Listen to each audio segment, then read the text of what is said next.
Lanes. Top qualifier, he finished second after the match play. Patrik Eriksson from Sweden. He's 28 years of age, been bowling for 11 years. He's from Stockholm. 300 perfect games to his credit.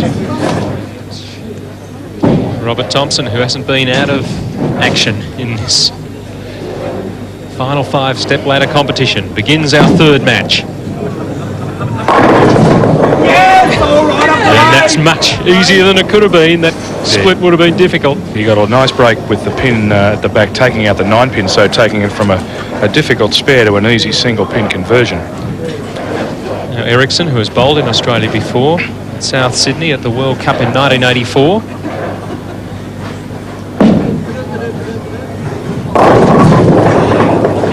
And he too has a bit of a lucky break. Sure he does.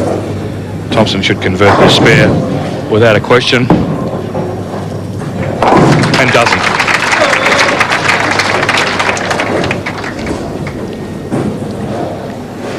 In fact, both these bowlers were very much the quiet, continual achievers in this tournament. And an easy spare, certainly for a man of Patrik Eriksson's calibre.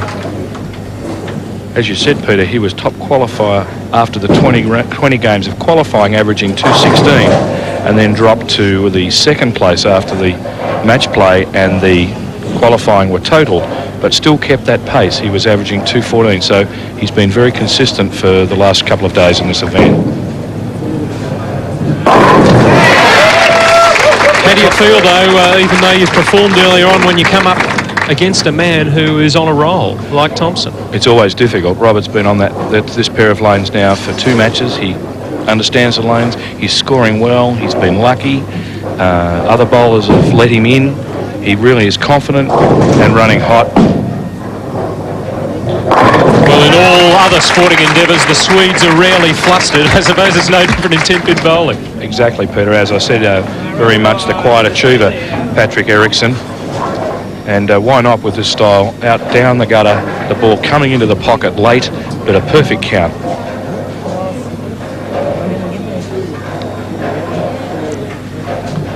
So both bowlers opening with a spare and a strike. Thompson hoping to make it a double.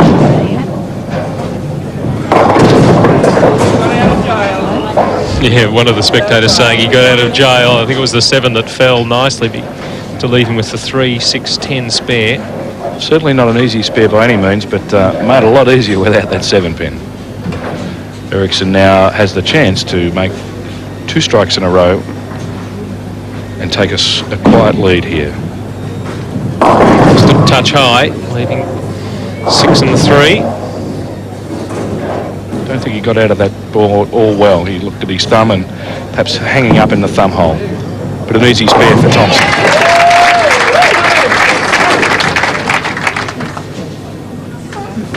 Eriksson throws the ball well out in the air. And plays the gutter shot down that outside line, along the gutter for a time, and coming back. And an easy spare this time. Both bowlers with spares in the 3rd frame, and totals. The game is all tied up with 40 apiece in the 3rd and working on their 4th frames.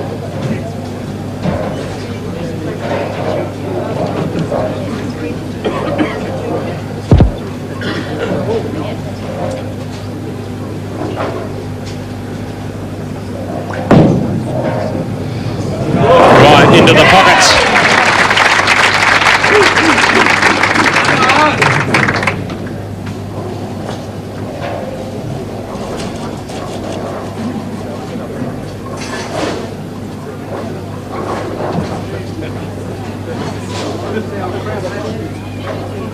Patrik Eriksson now needs a strike to stay square with Thompson.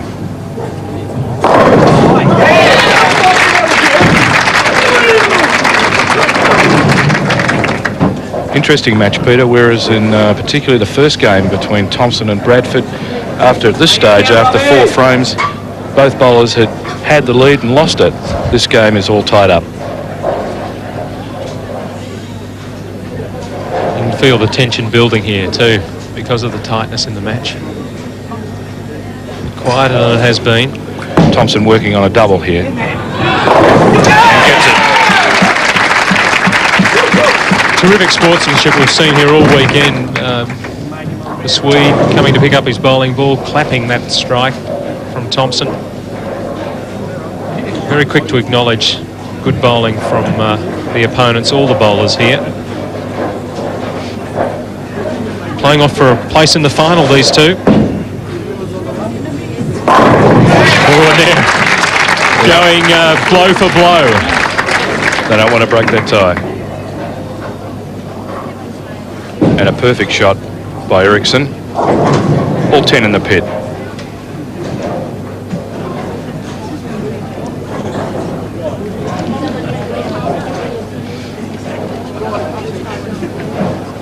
Both bowlers now have 2 strikes in the 4th and 5th frame, 60 pins each in the 3rd.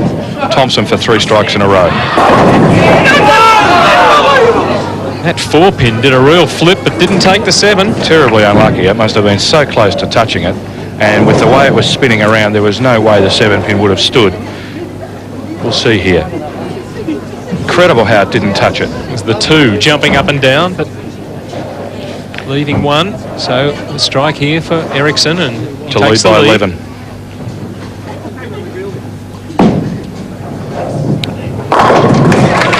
And he does.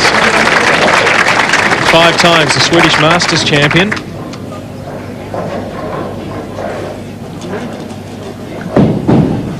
Easy spare for Thompson. With that spare, Robert Thompson 109 in the 5th frame. And sitting on a 218 pace, Patrik Eriksson 90 in the 4th, but has 2 strikes working in the 5th and 6th frames. And is on a 230 game pace.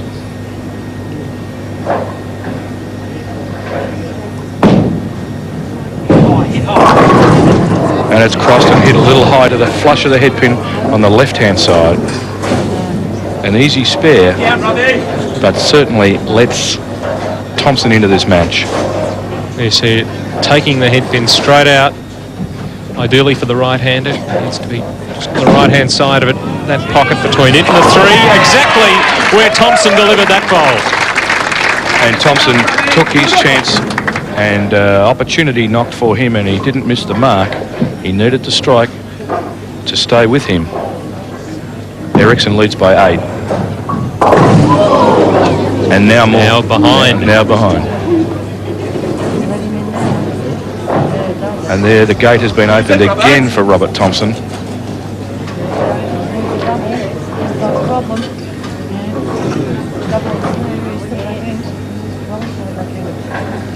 Robert Thompson now leads by 4. If he strikes here, in the 8th frame, he will double to take his lead to 14.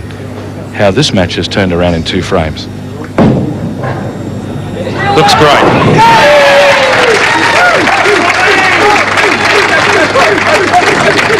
Well, I wonder if in this match 1 opportunity will be enough for him to close it out.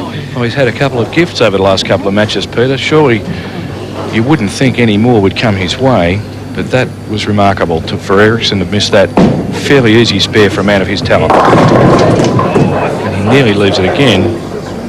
An 8 count in the 8th. 3-6 spare for Eriksson in this 8th frame.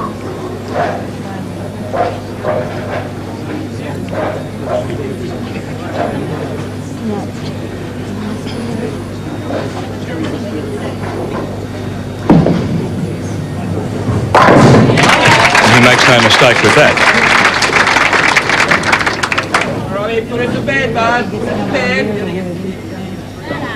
Robert Thompson has 2 strikes in the 7th and 8th frames. Strike in the 9th to lead Patrik Eriksson of Sweden by 24 pins, and certainly look good to go into the grand final.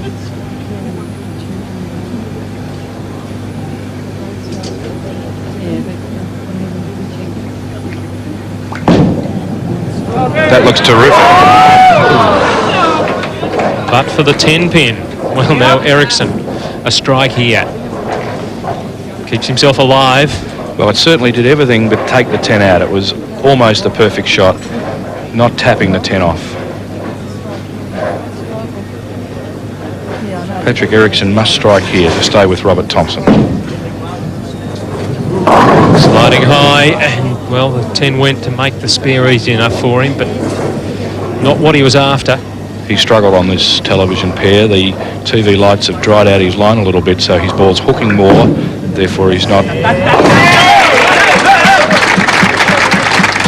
Well, I guess you could say Thompson's had more time to adjust. He's been out there ever since the telecast started. I was about to say he wasn't quite getting the ball reaction that he had earlier today.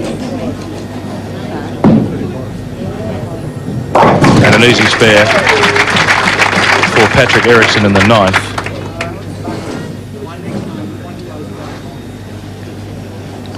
Patrik Eriksson must strike to stay in this match. 188 is Robert Thompson in the 9th frame, spare in that frame, and 174 Patrik Eriksson in the 9th, both bowlers into their 10th frame.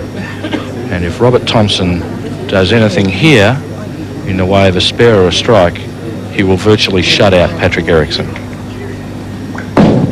Big gorillas!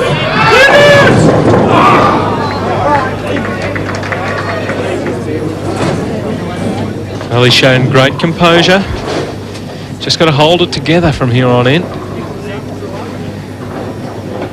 Eriksson knows he needs strikes. Eriksson can make 214, but he must put 3 strikes in a row. This is first. Well, looks like Thompson's got through to the grand final. He must spare. He can pick this up.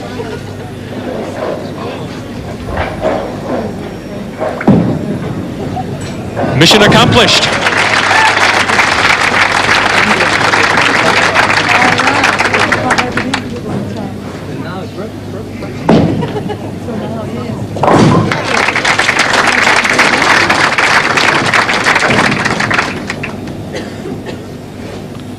Robert Thompson has 207 plus the count on this ball, a possible 217, and 203 is all Patrik Eriksson can make, even with the strike on his bonus ball. Oh, the cream on the cake to take him through to the grand final, a strike, and he must be really pumped up for it, on a roll.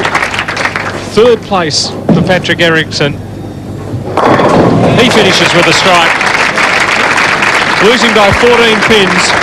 Patrik Eriksson finishing 3rd here at the Ed Fleming Lanes. $5,000 for the Swede, the young Australian now into the final against the German, who has been rampant so far, Peter Knopp.